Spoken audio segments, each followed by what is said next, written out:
গল্পের সুর চ্যানেলে এখন আপনারা শুনবেন বলাই চাঁদ মুখোপাধ্যায়ের লেখা একটি গল্প অদ্বিতীয়া। বেশ ছিলাম। আপিসে সাহেব এবং গৃহে মা ষষ্ঠী আমার প্রতি সদয় ছিলেন। সাহেব আমার মাহিনা এবং মা ষষ্ঠী আমার সংসার বাড়াইতেছিলেন। আমার পিতৃ মাতৃকুলে আর কেহ ছিল না। উত্তরাধিকার সূত্রে কিছু টাকাও জুটিয়া গিয়েছিল। খাসা ছিলাম। প্রভাবতী অর্থাৎ আমার গৃহিণী গড়ে বছরে 1.5টি করিয়া সন্তান প্রসব করিয়া 4 বৎসরেই আমাকে 6টি পুত্র কন্যার মালিক করিয়া তুলিয়াছিলেন। মাঝে 2বার যমজ হয়।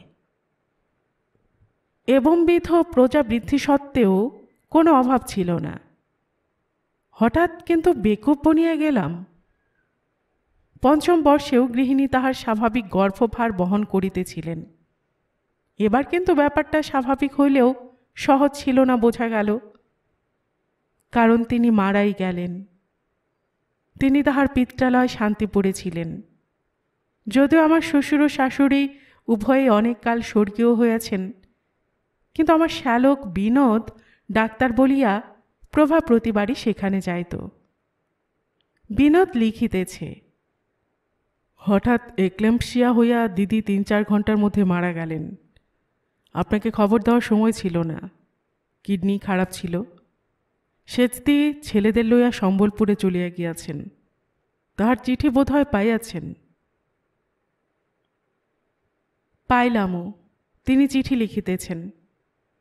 কি করিবে বলো ভাই, সবই অদৃষ্ট। তোমার ছেলেমেয়েরা এখন আমার কাছে কিছুদিন থাকুক। আমি তো বাজা মানুষ, আমার কোনো অসুবিধা হইবে না। ছেলেরা ভালোই আছে, কোনো ভাবনা করিও না। ইতি। কিং কর্তব্য বিমূঢ় হইয়া ছুটির দরখাস্ত করিলাম।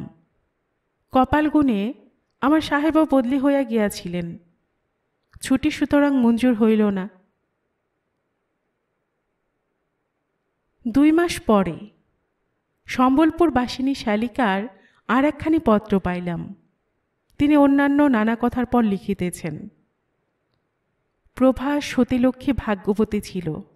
সে গেছে, বেশ গেছে। জাজলমান সংসারে স্বামী ছেলেপুলে সব রেখে গেছে। কিন্তু তোমার তা বলে সংসারটা ছাড়খাড় করা তো ভালো দেখায় না, উচিত নয়। আমার কথা শোনো, আবার বিয়ে করো তুমি। এখানে একটি বেশ ডাগর মেয়ে আছে। যদি তোমার ইচ্ছে হয় বলো, সম্বন্ধ করি। আমার তো মেয়েটিকে বেশ পছন্দ, তোমার নিশ্চয়ই পছন্দ হবে। ইত্যাকার নানারূপ কথা। 7 দিন ভাবিয়া, অর্থাৎ 1 টিন চা ও 5 টিন সিগারেট নিঃশেষ করিয়া আমি এই চিরন্তন সমস্যার যে মীমাংসা করিলাম তা মোটেই অসাধারণ নয়। সেচদিকে যে পত্র দিলাম তাহা অংশত এইরূপ। বিয়ে করতে আর ইচ্ছে হয় না। প্রভার কথা সর্বদাই মনে পড়ে। কিন্তু দেখো সেচদি, আমার ইচ্ছে অনিচ্ছের ওপর নির্ভর করে তো সংসার বসে নেই। সে আপনার চালে ঠিক চলছে ও চলবে। সুতরাং ভাবপ্রবণ হওয়াটা শোভন হলেও সুযুক্তির নয়, এটা ঠিকই। তাছাড়া দেখো, আমরা মা ফলেশু কদাচন দেশের লোক।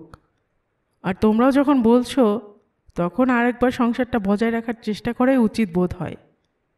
দ্বিতীয় পক্ষের বিয়েতে আবার পছন্দ তোমার হয়েছে তো। ক্রমশ বিবাহের দিন স্থির হইল। সম্বলপুরে বিবাহ।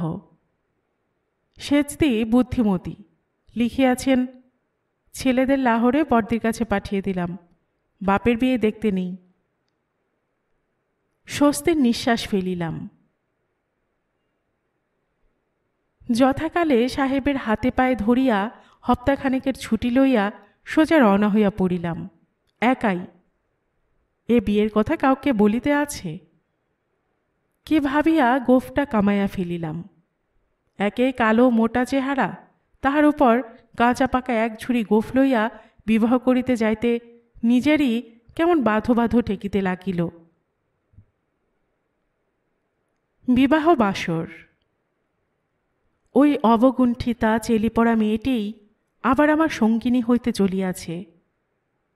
প্রভাকেও একদিন এইভাবেই পাইয়াছিলাম। সে কোথায় চলিয়া গেল? আবার আরেকজন আসিয়াছে।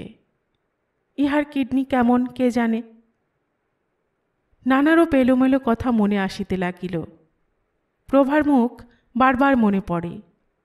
ছেলেগুলো না জানে এখন কি করিতেছে।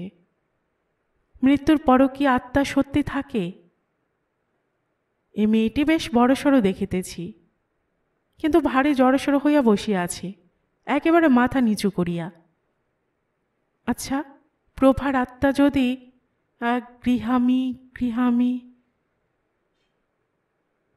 যন্ত্রচালিত বৎ বিবাহ অনুষ্ঠান চলিতে লাগিল।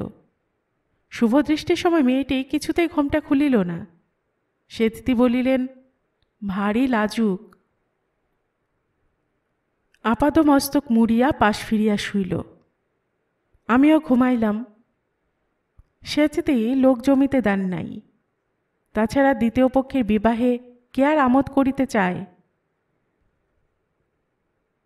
মেয়েটির আপন বলিতে কেহ ছিল না, পরের বাড়িতে মানুষ। সেচদের বাড়িতে বিবাহ, বলিতে গেলে সেচতেই কন্যাকর্তা। সুতরাং বিবাহ উৎসব জমে নাই। জমিল ফুলশয্যার রাত্রে। বক্ষে অনেক আশা ও আশঙ্কা লইয়া ঘরে ঢুকিয়া দেখি আমার 6টি সন্তান ও আরও একটি নবজাত শিশু লইয়া স্বয়ং প্রভা খাটে বসিয়া। স্বপ্ন দেখিতেছি নাকি? প্রভা কহিল, ছি ছি, সেজদিরই জিত হল? মানে আবার কি? এবার ছেলে হওয়ার সময় ভারী কষ্ট হয়েছিল।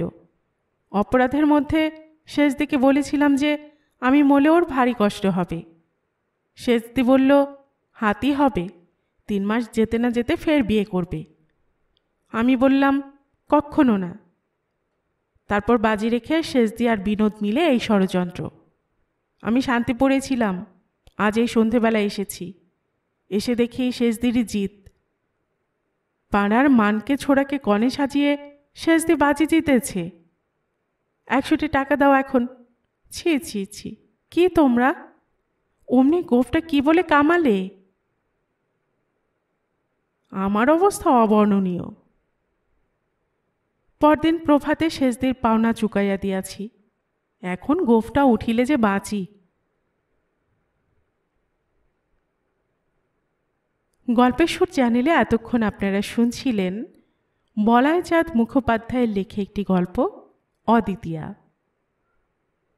আর এতক্ষণ গল্প পাঠিয়ে আমি আপনাদের সাথে ছিলাম রোমানা নূপুর।